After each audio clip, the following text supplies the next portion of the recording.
There are many ways to describe systems of government, and often terms overlap.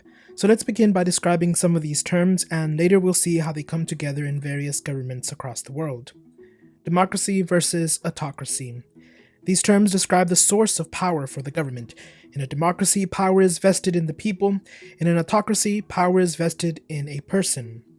There are two types of democracy: direct or pure democracy, where the people express their power through direct policy decisions, and representative democracy, where the people express their power through elected representatives.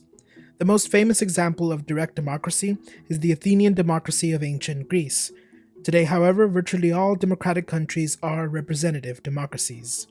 The two types of autocracies are dictatorships and absolute monarchies. Dictatorships are characterized by a dictator who has seized power and usually does not tolerate dissent.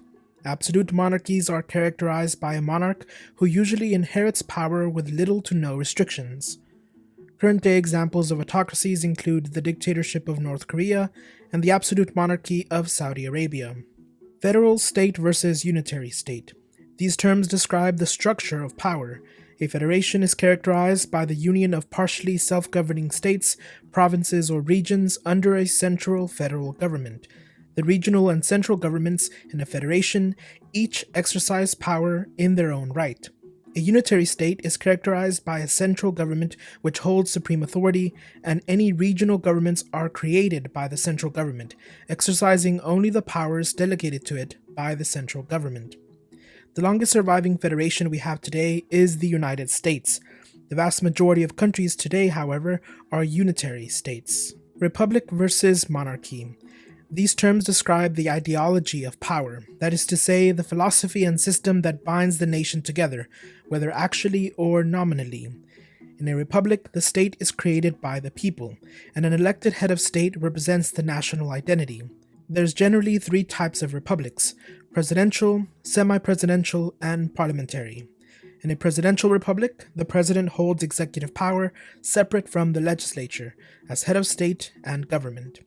In a semi-presidential system, the president as head of state holds executive power separate from the legislature, but also appoints a head of government, like a prime minister, which is accountable to the legislature. In a parliamentary republic, the president is a ceremonial, non-executive head of state, while the executive is led by the head of government, accountable to the legislature. In a monarchy, the state is created by the monarch, and as head of state, represents the national identity. There are generally two types of monarchies: constitutional and absolute. Absolute monarchs hold absolute power, while constitutional or parliamentary monarchs are limited, many to the extent of making the role purely ceremonial. While most monarchies in history began as absolute, most monarchies today are constitutional. So how do these terms come together? Let's take the United States, the United Kingdom, France, and Ireland as our examples. All four are representative democracies. The US, however, is a federal state, while the UK, France, and Ireland are unitary states. Each state of the United States is sovereign and governed in their own right, as outlined in the US Constitution under the federal government. This is not true of the Scottish government, for example, which is created by the UK's central government in Westminster, and it only has those powers that have been given to it by the UK government. Lastly, the US, France, and Ireland are republics. The US, a presidential republic where the president holds executive power as the head of state and government. France, a semi-presidential republic where the president holds executive power as the head of state and appoints a prime minister to head the government. And Ireland, a parliamentary republic where the president is the head of state with mostly ceremonial powers, while the prime minister as head of government holds executive power. The UK is a constitutional monarchy where the Queen is the head of state with mostly ceremonial powers.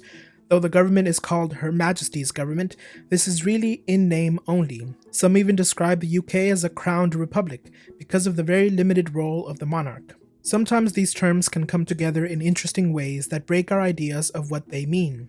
Take, for example, the 30-year dictatorship of Porfirio Diaz in the Federal Republic, Mexico, at the turn of the 20th century, described by some as a republican monarch because he was an autocrat who held onto power as president through undemocratic elections every 4 years. Ultimately, his dictatorship fell to the Mexican Revolution.